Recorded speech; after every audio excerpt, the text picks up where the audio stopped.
Kalau Yesus saja datang ke dalam dunia untuk mengembalikan Anda pada asal mula Anda. Kalau Yesus berkorban di kayu salib supaya Anda bisa ditebus kembali, dipulihkan hubungannya sehingga Anda bisa bersama-sama dengan Dia ada di sana. Maka saudara-saudara, seharusnya orang Kristen, hamba Tuhan, para penginjil harus concern kepada keselamatan jiwa-jiwa.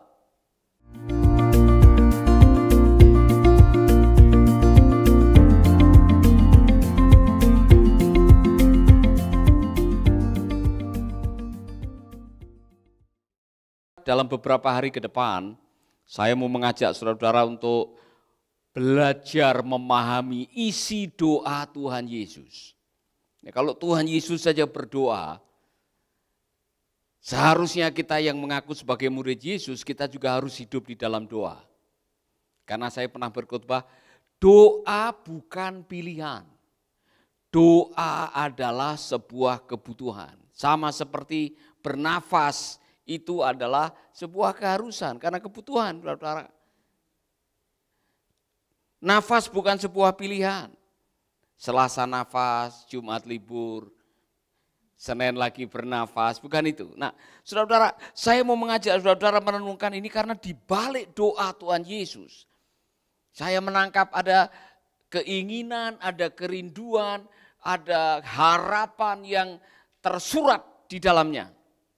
Saya sedikit meloncat-loncat dalam pembahasannya dari Yohanes pasal yang ke-17. Yang pertama saya mau mengajak saudara-saudara melihat di dalam ayat yang ke-23. Doa Tuhan Yesus yang tersurat di dalam Yohanes 17 ayat 23 dan 24. Aku di dalam mereka dan mereka di dalam aku supaya mereka sempurna menjadi satu agar dunia tahu bahwa engkau yang telah mengutus aku dan bahwa engkau mengasihi mereka sama seperti engkau mengasihi aku. Ya Bapa, ayat 24. Aku mau supaya dimanapun aku berada, mereka juga berada bersama-sama dengan aku.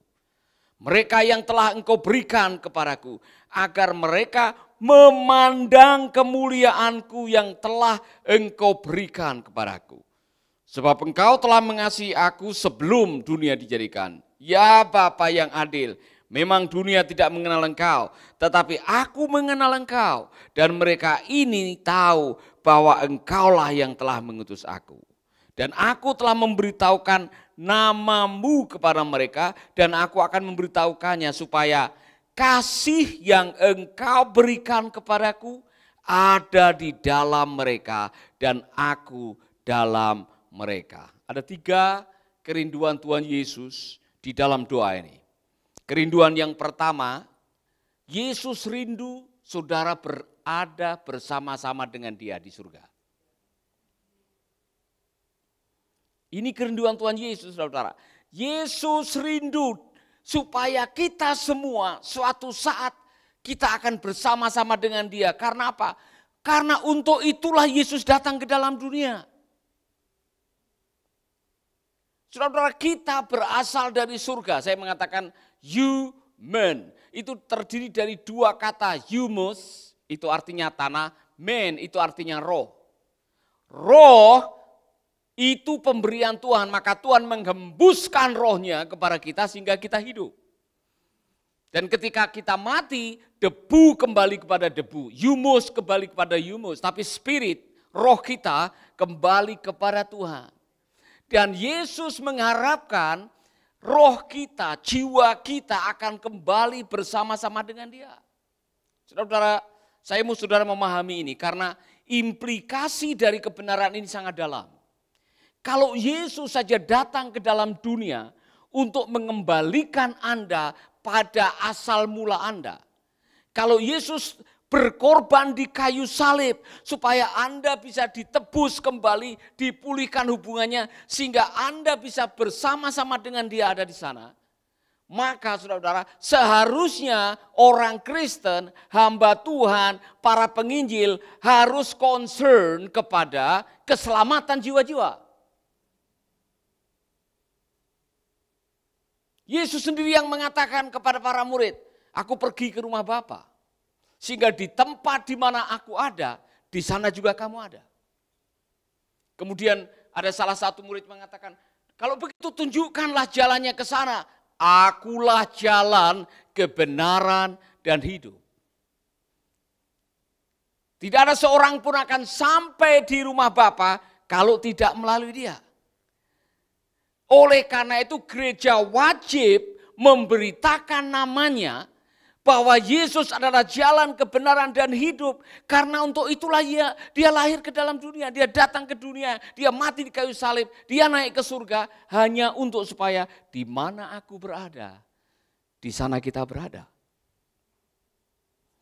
Jadi kalau saudara melayani Tuhan, kita melayani Tuhan, tidak pernah memikirkan jiwa-jiwa yang terhilang, saya yakin Yesus mempertanyakan pelayanan saudara.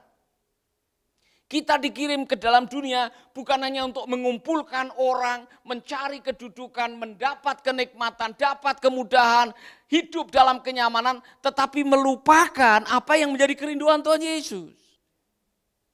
Bertobat. Amin. Saudara-saudara, kalau Yesus sendiri, dia memberikan segalanya buat jiwa-jiwa, gereja harus mengutamakan amanat agung. Bukan mengagungkan dirinya. Amin. Saya mengatakan begini, karena krisis yang sedang dihadapi oleh gereja secara global. Pertumbuhan kekristenan hanya 1,7%. Jauh melampaui pertumbuhan populasi dunia. Kalau gereja tidak mulai memikirkan jiwa-jiwa, gereja akan kehilangan maknanya. Sebelum Yesus kembali ke surga dia pesan, karena itu pergilah, jadikanlah mereka semua muridku. Jadi intisari daripada kehidupan Yesus adalah untuk jiwa. Itulah sebabnya dikatakan kalau ada 100 atau 99 domba masih oke, ada satu yang terhilang, dia akan mencari satu yang terhilang. Karena untuk itulah dia datang ke dalam dunia dan sekarang dia berdoa. Kenapa dia berdoa? Supaya di mana aku berada, mereka semua berada. Karena Yesus was-was. Ada satu ayat, jangan sampai nanti kalau anak manusia datang kembali ke dalam dunia, tidak mendapati iman di bumi. Saudara pernah membaca ayat itu? Di akhir zaman ada banyak orang yang meninggalkan imannya, murtad. Mengapa orang mudah murtad? Karena gereja tidak memuridkan.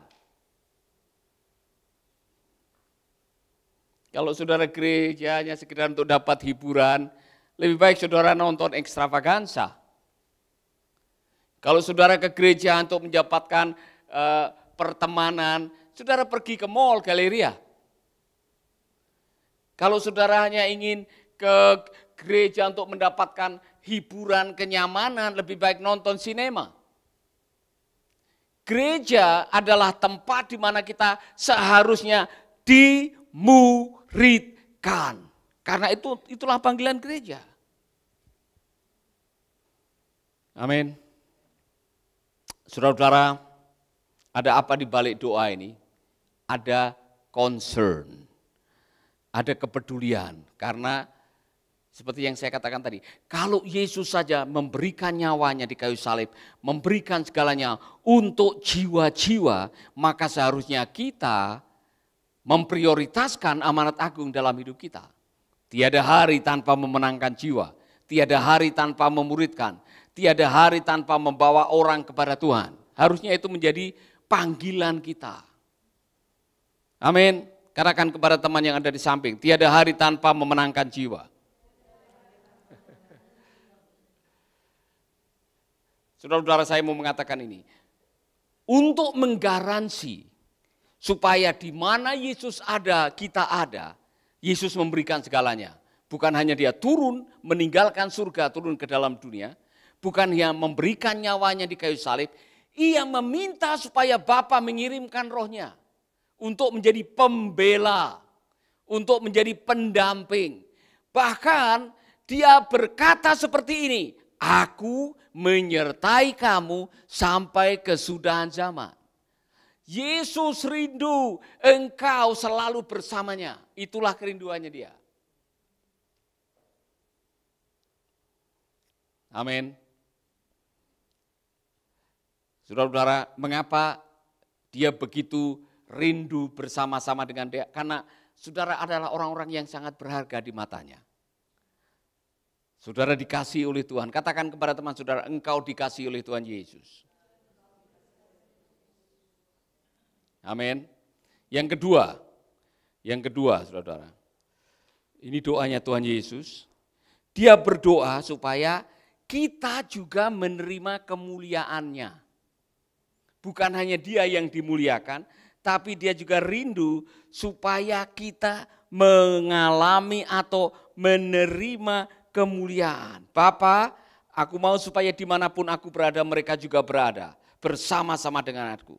Mereka yang telah engkau berikan kepadaku, agar mereka memandang kemuliaanku yang telah engkau berikan kepadaku, sebab engkau telah mengasihi aku sebelum dunia dijadikan. Ya Bapa yang adil, memang dunia tidak mengenal engkau, tetapi aku mengenal mereka, dan mereka ini tahu bahwa engkaulah yang telah mengutus aku, dan aku telah memberitahukan namamu kepada mereka, dan aku akan memberitahukannya, supaya kasih yang engkau berikan kepadaku ada di dalam mereka, dan aku di dalam mereka. Yang pertama tadi, Yesus di dalam doanya pengen supaya saudara bersama-sama dengan. Yang kedua, Yesus rindu supaya Anda menerima, melihat kemuliaannya. Di dalam bahasa yang lain dikatakan, Yesus mau berbagi kemuliaan sebetulnya dengan Anda. Anda juga akan dimuliakan bersama-sama dengan Tuhan. Saudara-saudara, apa itu kemuliaan? Kalau bicara mengenai kemuliaan adalah menerima penghargaan. Anda dimuliakan, Anda dihargai. Jadi Anda semua yang melayani Tuhan, yang telah memberikan hidupmu kepada Tuhan, yang telah berjerih lelah untuk melakukan, Anda akan dimuliakan. Saudara-saudara, anak manusia turun ke dalam dunia menjadi contoh bahwa kemuliaan itu datang pada waktu kita melakukan ketaatan. Ketaatan kita menjalankan amanatnya, ketaatan kita menjalankan perintahnya, itulah yang melahirkan kemuliaan. Sama seperti Yesus. Kenapa dia dimuliakan? Karena dia taat sampai di kayu salib. Ada satu waktu di mana dia seperti meminta kalau boleh cawan ini berlalu daripadaku. Tetapi biarlah kehendakmu yang jadi, bukan kehendakku. Dan karena dia merelakan kehendak Bapanya terjadi, dia taat sampai mati di kayu salib, maka sekarang dia ada di dalam kemuliaan. Dia hiduplah. Dia hiduplah, duduk di sebelah kanan Allah Bapa. Dia hiduplah, dia hiduplah. Apa yang dia lakukan setiap hari?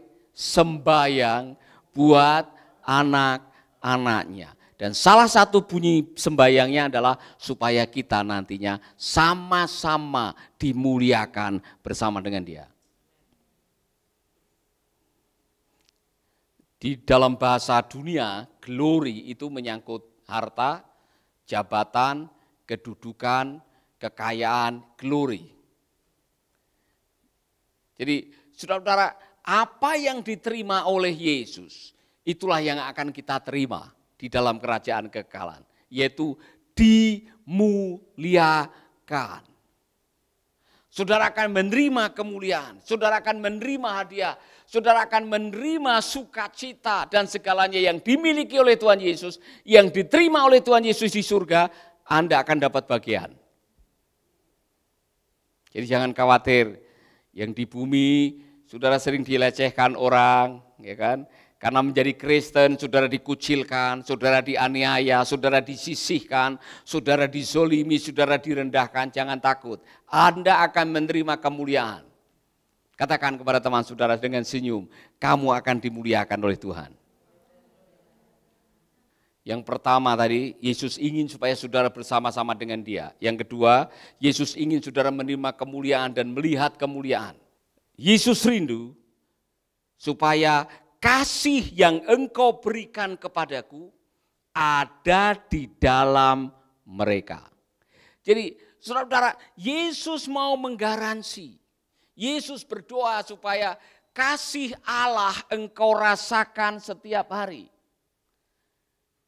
Itulah yang menjadi kerinduan Tuhan Yesus, bahwa dalam situasi apapun, dalam situasi di mana engkau dimusuhi, diizinkan menghadapi tantangan, diizinkan menghadapi pergumulan, masalah apapun juga, ketahuilah bahwa kasih Tuhan tersedia bagi Anda.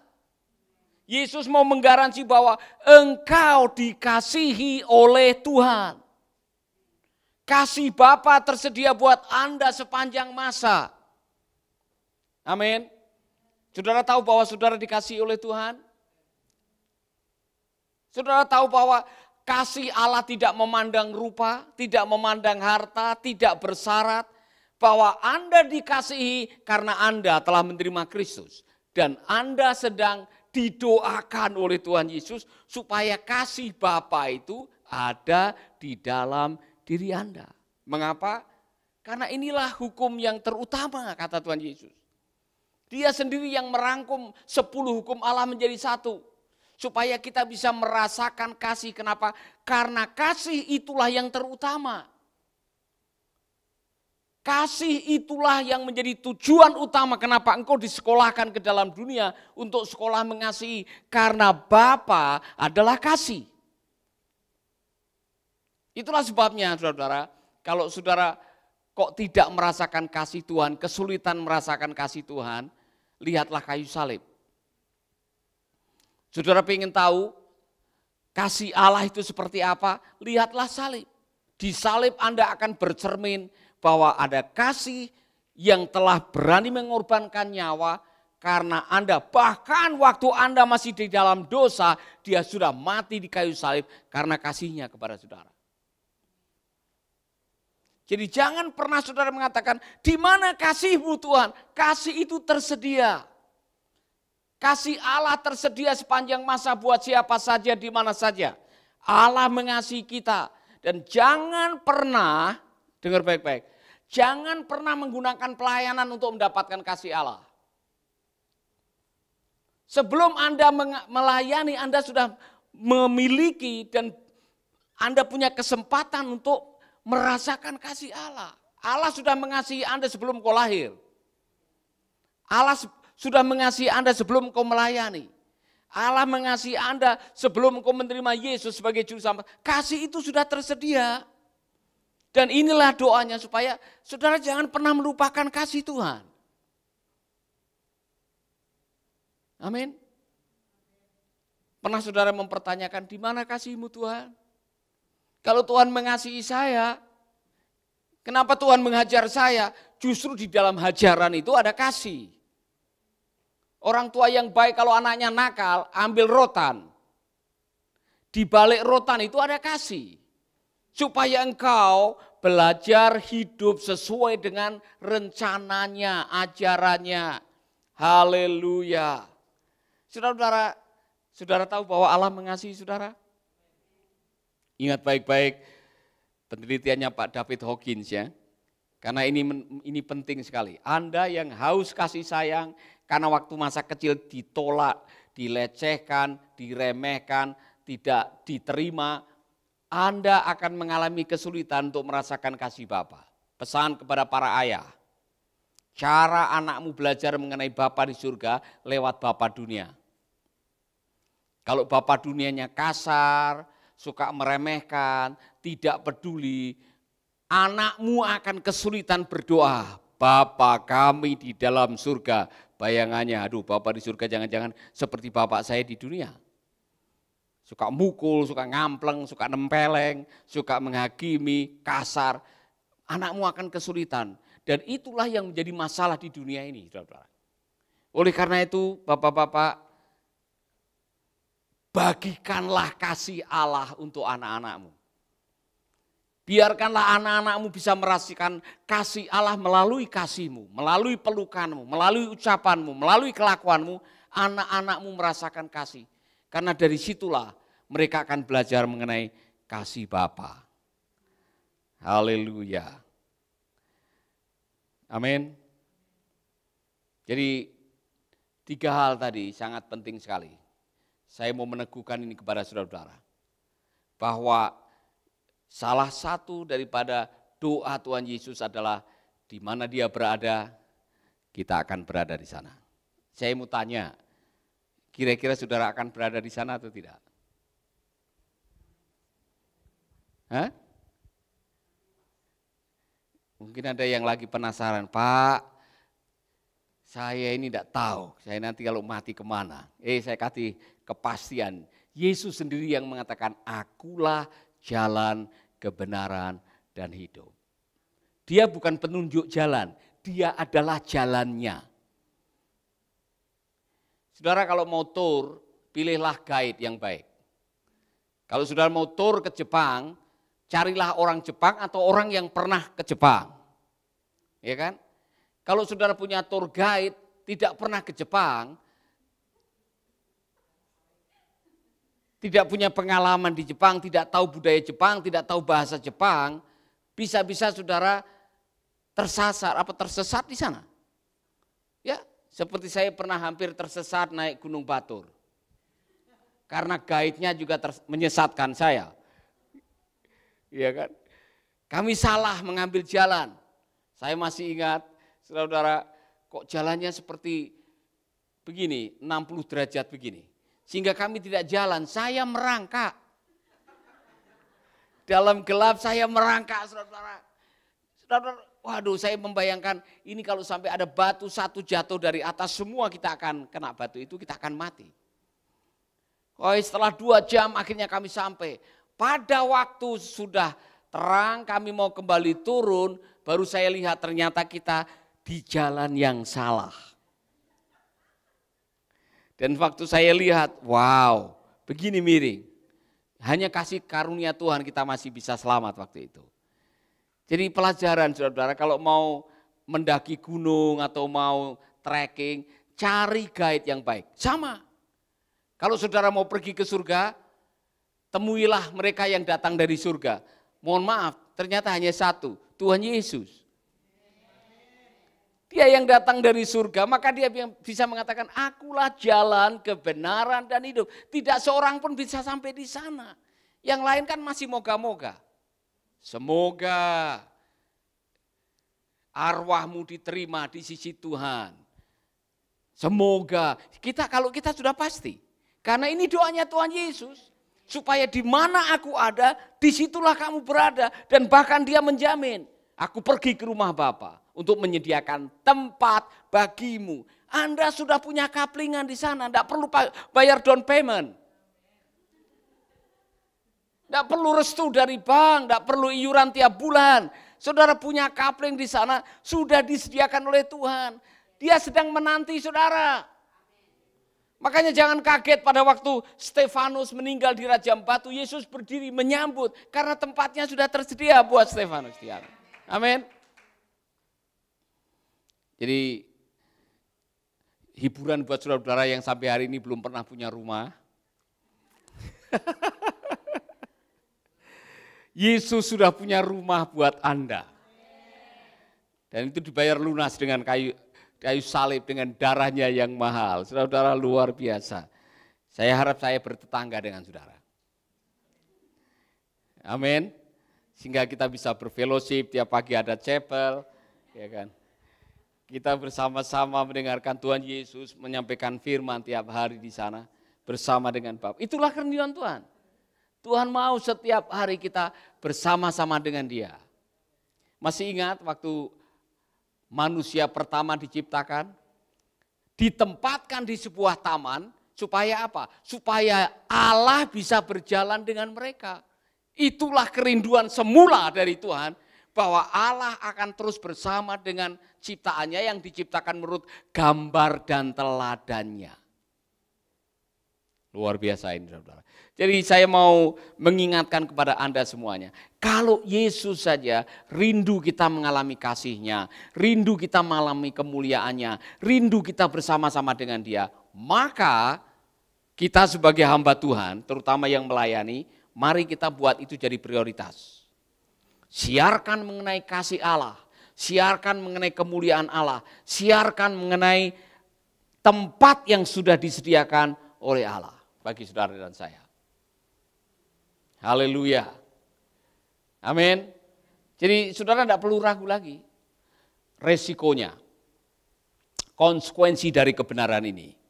Jangan main-main dengan keselamatan. Jangan main-main dengan kasih Tuhan. Jangan main-main dengan kemuliaan.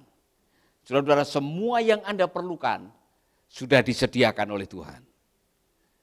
Itulah sebabnya mari kita menjalani kehidupan ini dengan kesadaran bahwa Tuhan rindu beserta dengan Anda. Bukan hanya nanti, sekarang. Sekarang sementara kita hidup di atas bumi ini, Dia mengatakan, aku menyertai kamu sampai kesudahan zaman.